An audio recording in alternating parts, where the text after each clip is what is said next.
This is Geometry Dash, a game about jumping over spikes. And this is the level editor, a place to make your own levels. And if you make a level good enough, it can get rated by the creator of the game. Making a rated level usually takes hundreds of hours, but I'm going to see if I can make a rated level with only 1 minute every day. I started by naming my level, and then I spent way too long choosing a song. After that, I made some pretty basic gameplay, and here's the level.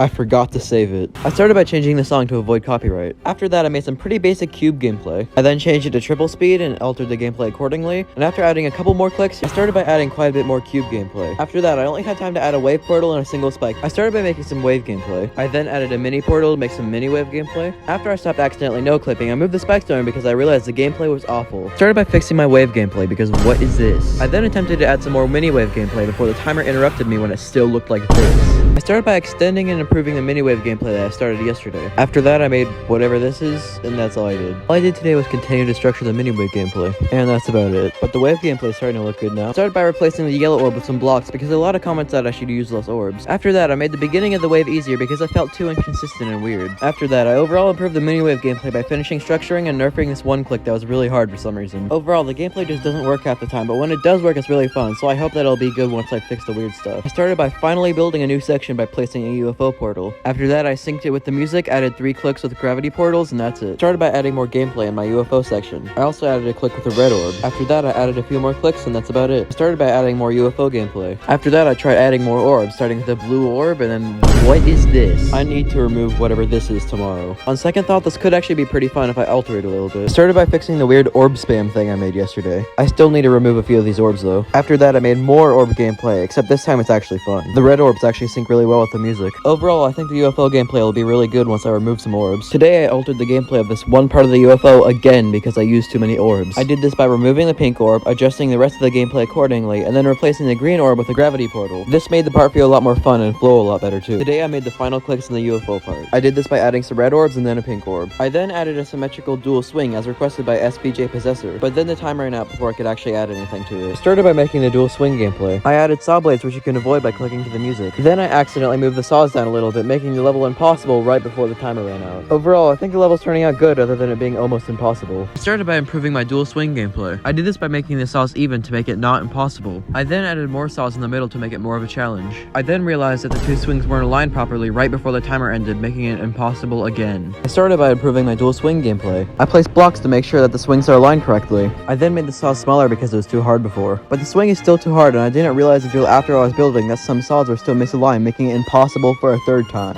Today I improved my dual swing gameplay. I started by aligning the last saws correctly so it's not impossible. I then made the rest of the part easier because it was way too difficult. Then I added black orbs as requested by Josiah6147. The new swing part is feeling really fun, and I feel like it'll be really good with the black orbs. Today I improved my swing gameplay. I've moved the saws around because before they were just kind of weird. I then added a red pad after the black orb as requested by Soulshine Bayar, but I didn't realize that when I was moving the saws around I accidentally made it impossible for a 4th time. Just kidding. I started by making swing gameplay. I then added more black orbs to click followed by red pads. After that I removed this saw because it made it too hard. Then I made the black orbs bigger to make them easier to click. Removing the saw and adding a click made the part feel a lot more fun. Today I made dual wave gameplay. I started by clicking to the music to see where the wave would go and then adding blocks to fly between. After this I added another swing portal and attempted to copy and paste the black orbs, but I didn't have enough time. But I didn't realize that this was a really bad transition where you would just hit the blocks and immediately die half the time. Today I made more dual swing and wave gameplay. I started by adding slopes and D blocks at the beginning of the wave section to make the transition better. After that I copy and pasted the black orbs and red paths from the previous section to add to the new one. But the timer ran out before I realized one big mistake. Because of the way the swing flips gravity, when you exit the swing part, the next part can be either upside down or normal gravity. This makes the next wave part really hard because it could be either upside down or normal and you can't react to it fast enough. The black orb timings are also slightly off sync. Today I made the level harder kind of. I started by adding you guys' most requested feature, spikes on the floor so that you can't skip the entire level. After that I added a wall before the UFO part so that you can't skip that either. There are still some auto sections, but you at least have to play most of the level now. I also made these black orbs sync properly. And thank you to Sally Galbata on 653 for suggesting a dual wave. Today I added a robot part. But before I did that, I made the wave and swing portals bigger so that you can't skip them anymore, as requested by Byron Leon G6D. After that I deleted a couple blocks because they went out too far. I then aligned these red pads. But after all that I finally added the robot part right before the timer ended. Today I made a robot part. I started by adding a 2x speed portal followed by a quintuple spike. After that I added 2 orbs for the upper robot to click. The robot part was recommended by Olive Guy, Mevu Menu, and Seldran Bayar. After that I placed some blocks but the timer ended before I could add H blocks, making the part not work correctly. Thanks for watching a shorts compilation. You can click the video on screen or go to day 26.